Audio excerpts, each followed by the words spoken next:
Hey, what's up? I'm Jack at salesbread.com. And I'm Jeremy at quickmail.io.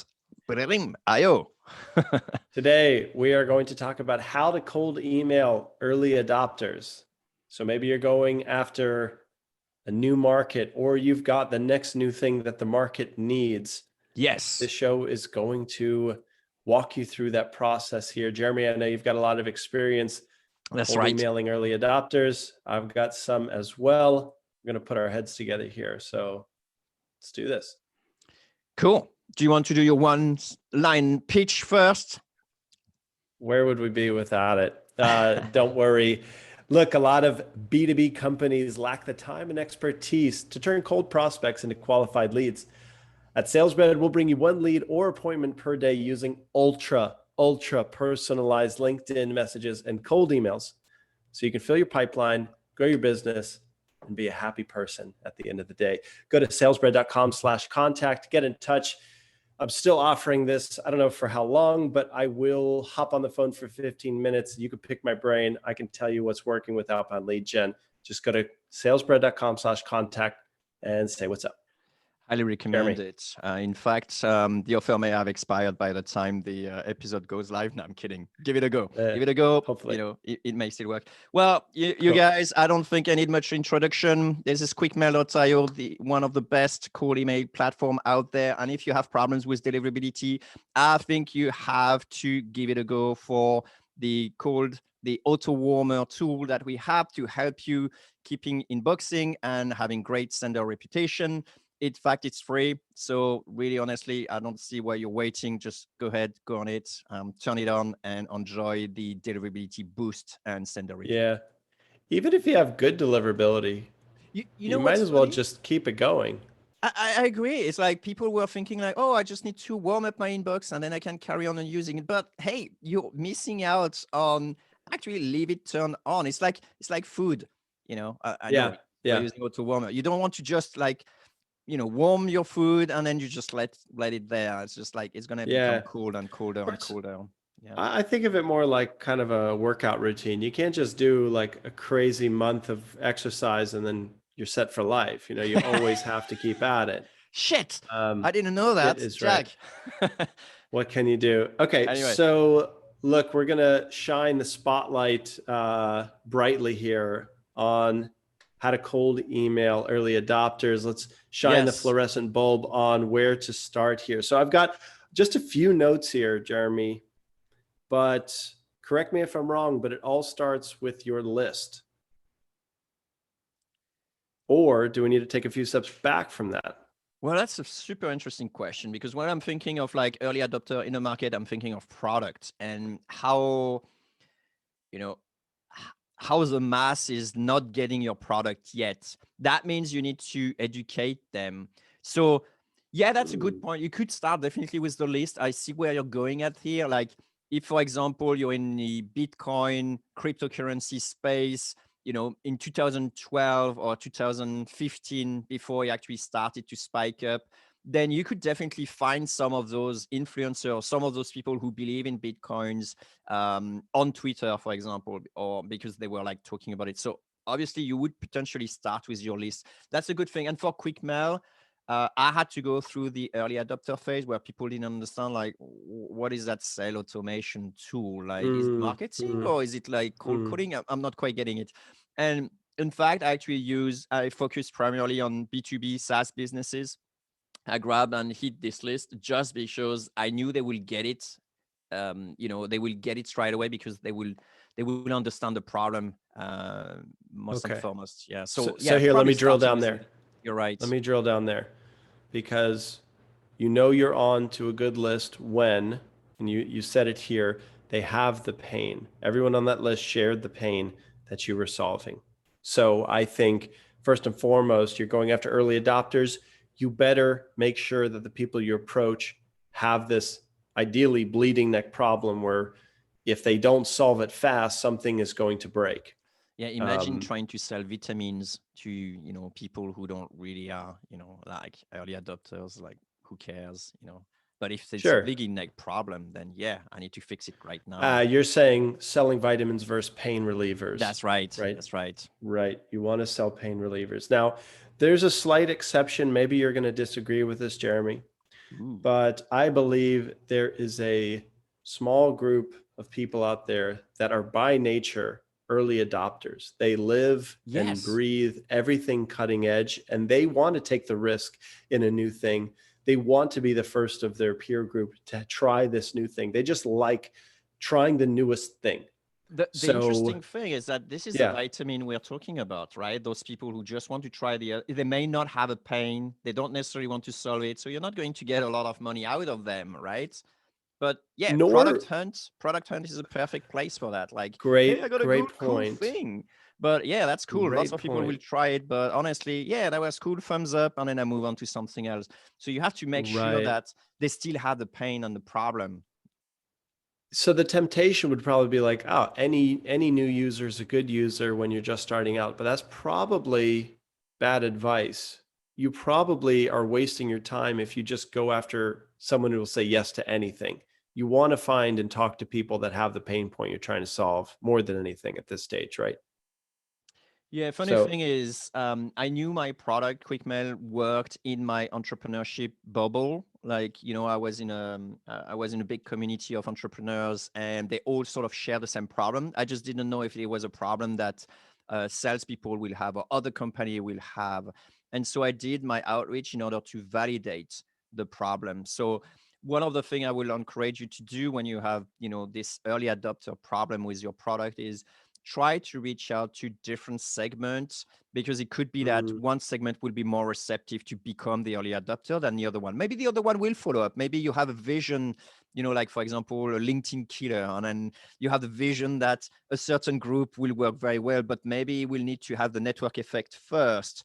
And so you'll need to find the group that will actually be your early adopter for your product, sure. where you're solving a pain straight away for them, and they don't really need to solve all the pains, like a complete replacement of their things yet. Does that make sense, Jack? So it does. So let's talk about where to find this group that has the pain point. So Jeremy, when you let me see, when you targeted this B2B SaaS, what is it? Yeah, Early 2014, something like that. that's exactly right. Yeah. 2014. So did you hit gold the first try? Did you just say, Yes. all right, B2B, okay, Yeah, I was founders? extremely lucky. But the Yeah. interesting thing is I was able to demonstrate my product. And I think this is something super cool, especially with early adopter. Like, I was sending the email, and then I was sending the follow-up. And then people were like saying like, oh man, this is amazing. That looks like a really cool tool. I got to try it. Right. Just because you were automatically sending the follow-ups and then automatically Yeah. booking demos, and people got it. Yeah. They say like, oh shit, if I can get that, that will be cool. And so that's how I actually, it's almost like you're going in the street with something, with a bandage on your neck, if you're taking the bleeding neck problem, right? Yeah. Everyone else Yeah. is bleeding, trying to patch with their hands, and then you come up with this cool tool already, and then people see it and say, I got to get that. Let's go. That's I think Okay. that's the idea. So why do you think it worked? Like, what's the number one reason you think that campaign, that early campaign worked? Was it the Problem. message? Problem. Problem. Well, I mean, it was some novelty. Like, it's not like people were getting bombarded with, cold outreach emails at that True. time. So you get an advantage of being the early mover, How which did is you find email addresses back then? a great question. You know the funny story? Actually, I think someone in my entrepreneurship group actually gave me a list of B2B SaaS businesses. That person Wow. said, hey, Jeremy, I love your product. I think you're going to have a Wow. great success with this one. It gave me like 900 emails. I just loaded them into Wow. QuickMail, started my sequence.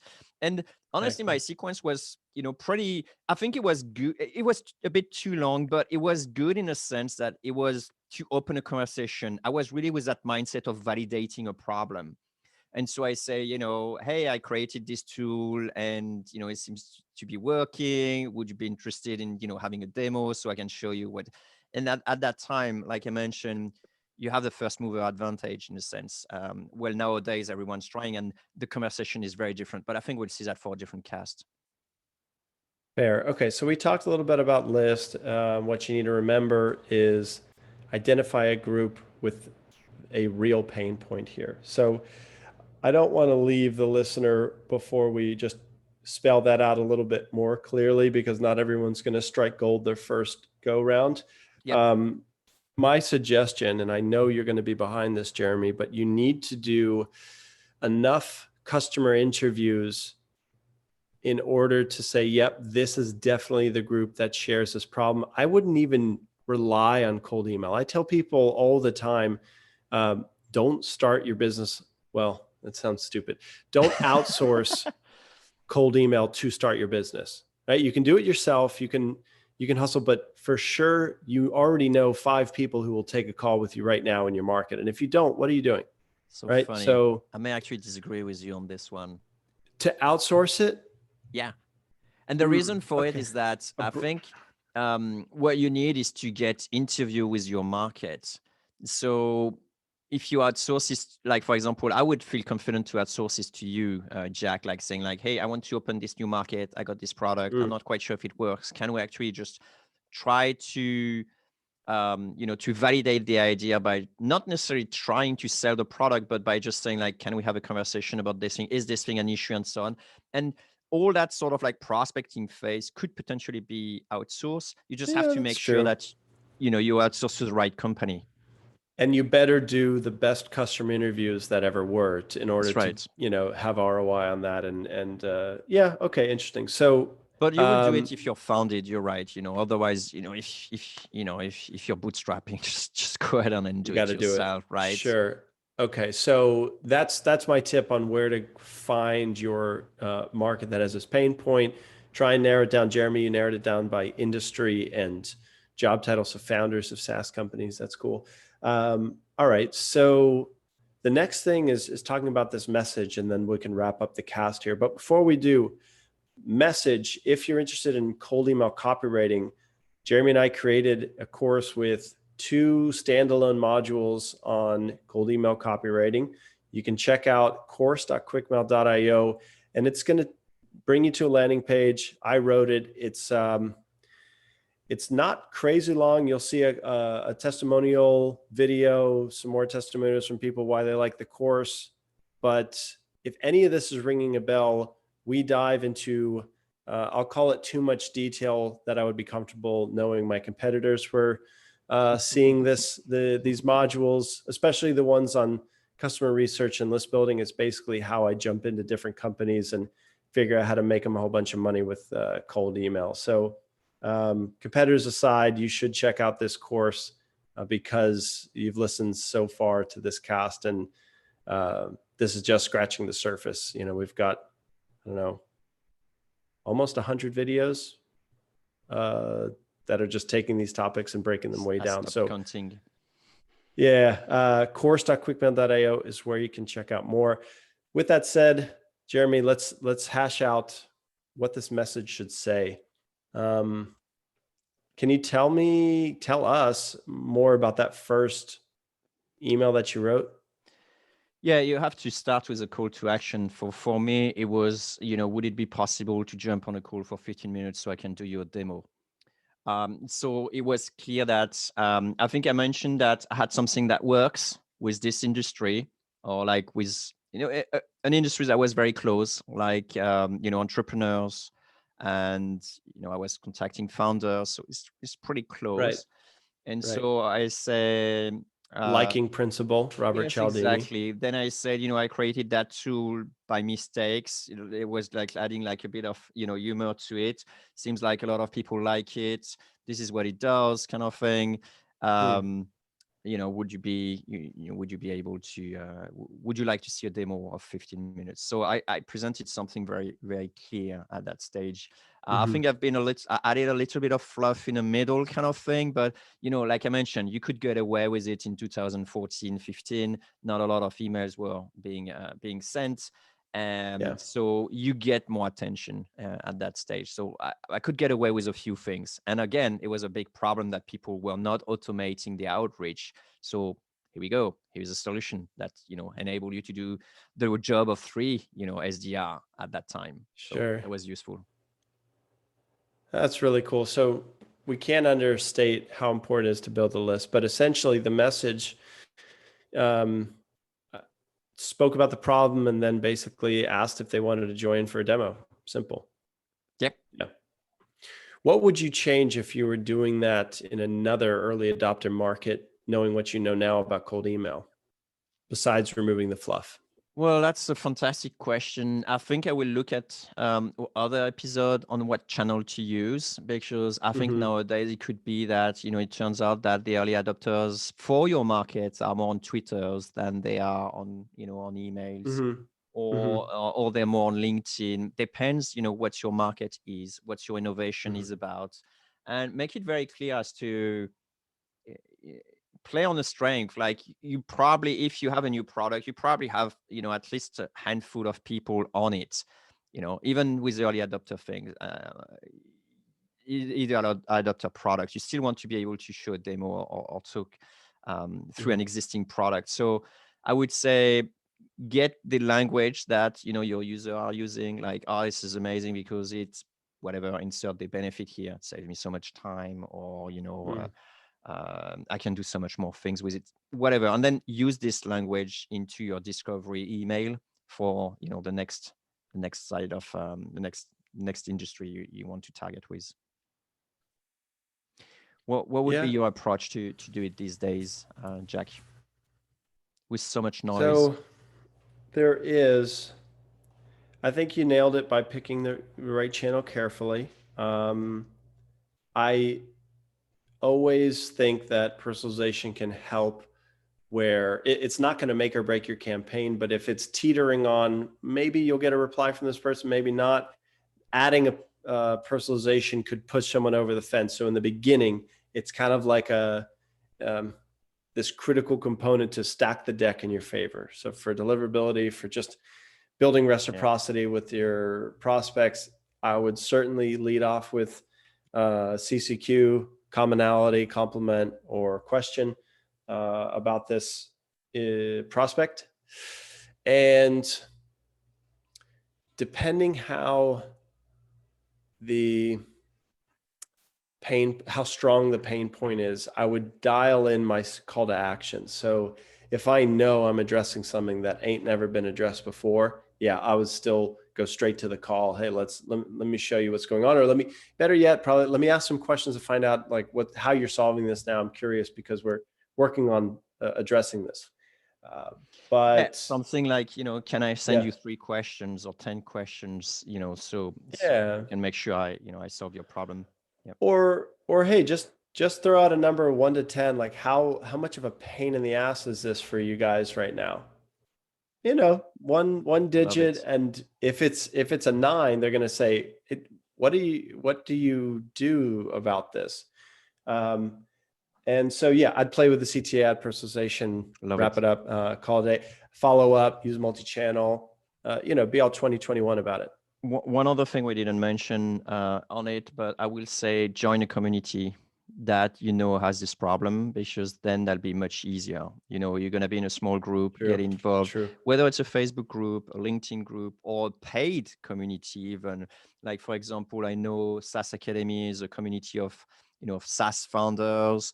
I mean, if really you have some product that for SaaS founders specifically, you may either pay someone or make sure that people in this community know about your product, so they can talk in this community and then get some really great feedback about it. I think QuickMail's been discussed in communities like a Dynamite Circle, which is a community of entrepreneurs and hustlers. And I got a lot of clients suddenly coming from that community, just because someone just mentioned this in this community, and that opened doors to a pocket, a small market. Interesting. That suddenly made a big difference. Love it. A lot of good stuff. Jeremy, thanks. If you want to hear more on this, definitely go to course.quickmail.io. You won't be disappointed. At the very least, check out some of those testimonials if you're on the fence. They may sway you. Yeah. They're pretty cool. All right. Jack, great cast. Thanks. As always, Jeremy. Thank you. See ya.